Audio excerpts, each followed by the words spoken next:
அவை அதில் குறிப்பாக தமிழ் வழியிலே படித்தவர்களுக்கு முன்னுரிமை கொடுக்கப்பட வேண்டும் என்று ஆட்சியாளர் கூறியதின் விளைவாக அந்த கிராமப்புறத்தில் இருக்கிற கல்லூரியிலோ இல்ல வேற எங்கே இருக்கின்ற மாவட்டத்தில் இருக்கிற கல்லூரிகளில் அரசாங்க பள்ளிக்கூடத்தில் இருக்கின்ற நபர்கள் உள்ளே செல்ல முடியாமல் தனியார் பள்ளிக்கூடத்தில் இருக்கின்ற மாணவர்கள் மாணவிகள் அதிக மதிப்பெண்களுக்கு உள்ளே செல்கின்ற ஒரு போக்கு ஏற்படும். இதை இங்க இருக்கின்ற ஆட்சியாளர் வந்து முதலாக அரசாங்க பள்ளிக்கூடத்திலையும் ஆதிதிராவிட பள்ளிக்கூடத்திலும் படித்த அந்த மாணவர்களுக்கு முன்னுரிமை கொடுக்கப்பட வேண்டும். அவர்களுக்கு முழுமையாக தீர்வு கிடைத்தவுடன் அடுத்தபடியாக நீங்கள் தனியார் பள்ளிக்கூடத்தில் படித்த மாணவரை நீங்கள் எடுப்பது என்பது பொருத்தமாகும் என்பதை நாங்கள் இந்திய குடியரசு கட்சி சார்பாக மாவட்ட ஆட்சியாளர்களுக்கு வலியுறுத்த கடமைப்பட்டிருக்கின்றோம். அது மட்டும் இல்லாமல் எங்களுக்கு கொடுக்கப்பட்ட நிதி இன்னமும் நீங்க போய் பாருங்க, எல்லா காலையிலும் காலையிலே தான் இருக்கு. எல்லா காலையிலும் எந்த அடிப்படை வசதிகளும் இல்லாமல் அப்படியே கேப்பாரத்து தான் கிடைக்கின்றது. இங்க இருக்கின்ற மேல்பட்டாளத்திலே ஒரு பேரூராட்சி ஒரு பஞ்சாயத்து, ஆனா இங்க கூட அடிப்படை வசதிகள் இருக்கிறாங்க.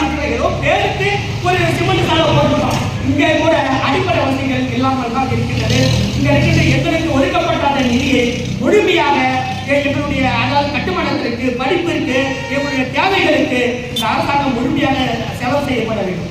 இங்க இருக்கின்ற இங்க இருக்கின்ற அமைச்சர் பெருமக்கள் இந்த சைடில் இருக்கின்ற அருமையன்னார் கணேசனாக இருந்தாலும் சரி, இந்த சைடில் இருக்கின்ற அருமையன்னார் எம்ஆர்கே பன்னீர்செல்வம் இருந்தாலும் சரி, ஒரே ஒரு நம்பரை அதாவது ஒரு கம்பட்டம் அடித்துக் கொள்கின்ற எங்களுடைய கிட்டத்தட்ட 4 ஆண்டு காலம் முடிந்து 5வது ஆண்டு காலம் தொடங்குகின்ற இந்த நேரத்தில் எத்தனை பட்டியலின உங்களை சார்ந்து உங்களுக்கு வக்காலத்து வாங்குகின்ற, உங்களுக்கு ஆமாம் போடுகின்ற, உங்கள் கால்களை கழுவி விடுகின்ற, உங்களுக்கு சோப்பு போடுகின்ற எத்தனை பட்டியலின பொறுப்பாளர்களுக்கு வேலை வாய்ப்பு கொடுத்து உங்களால் சொல்ல முடியுமா? இல்லை, உங்கள் கூட்டணியில் இருக்கின்ற கூட்டணி கொள்கைக்காகவே நாங்கள் செயல்பட்டு வருகின்றோம், கூட்டணி கொள்கைக்காகவே நாங்கள் இருந்து கொண்டிருக்கின்றோம், கூட்டணிக்காகவே நாங்கள் இன்று வளர்ந்து கொண்டிருக்கின்ற கூட்டணியில் இருக்கின்ற அந்த கூட்டணியினுடைய இருக்கின்ற நிர்வாகிகளுக்கு படித்த நண்பர்களுக்கு எத்தனை பேருக்கு நீங்கள் வேலை வாய்ப்பை கொடுத்தோம் என்பதை உங்களால் மாவட்டத்துக்கு சொல்ல முடியுமா?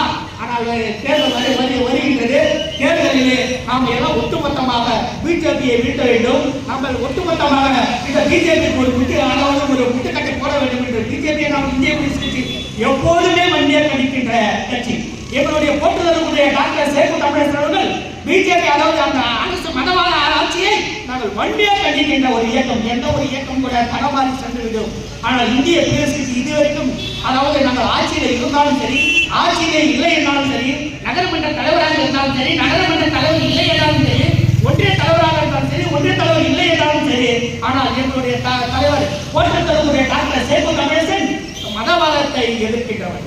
அதே போன்றுதான் தீவிரவாதத்தையும் சாதியவாதத்தையும் எதிர்க்கின்ற எங்கள் தலைவர் திமுகவும் எதிர்க்கும்.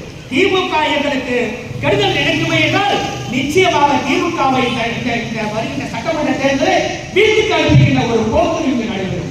அண்ணன் சொல்லிவிட்டார், தம்பி சொல்லிவிட்டார், பொது உடைமை இயக்கங்கள் சொல்லிவிட்டது என்று எல்லாம் இங்க இருக்கின்ற பொதுமக்கள் நன்கு சிந்தித்து இந்த இயக்கங்கள் எல்லாம் இந்த சமூகத்திற்கு என்ன லாபம், இந்த இயக்கத்திற்காக எத்தனை பேர் சமூக நண்பர்கள் அரசாங்க வேலையிலே சென்றார்கள் என்பதை ஒரு கணம் சிந்தித்து பார்க்க வேண்டும். ஒரு கணம் சிந்தித்து பார்க்க 3% இடஒதுக்கீடு பலி போய்விட்டது. போயிட்டாங்க 18%, 3% இடஒதுக்கீடு இந்த பலி போய்விட்டது. அது என்ன பொறுத்தளவுக்கு எல்லாமே பறிபோகணும்னு நானும் நினைக்கிறேன். ஏன்னா இந்த மக்களுக்கு ஒட்டுமொத்தமா இடஒதுக்கீடே இருக்கக்கூடாது. ஏன்னா இடஒதுக்கீடு இல்லாம இருந்தா இவருக்கு புத்தி வரும். அந்த 46 சட்டமன்ற உறுப்பினர்கள் இருந்ததுனா அந்த 46 சட்டமன்ற உறுப்பினர்கள் சட்டமன்றத்தில் போய் எனக்கு கலைஞர் கருணாநிதி எனக்கு சீட்டு கொடுத்தார், செல்வி ஜெயலலிதா எனக்கு சீட்டு வழங்கினார், மாண்புமிகு ஸ்டாலின் அவர்களுக்கு சீட்டு வழங்கினார், எழுச்சி தமிழன் அதாவது புரட்சி தமிழன் எடப்பாடியாருக்கு சீட்டு வழங்கினார் என்று கூறுகிறார். ஒழிய இந்த சீட்டெல்லாம் புரட்சியாளர் பாபா சாஹேப் அம்பேத்கர் வாங்கி கொடுத்தது என்று எவனாவது நினைக்கின்றார் என்றால் இல்லை என்றுதான் சொல்லப்படும். அப்படி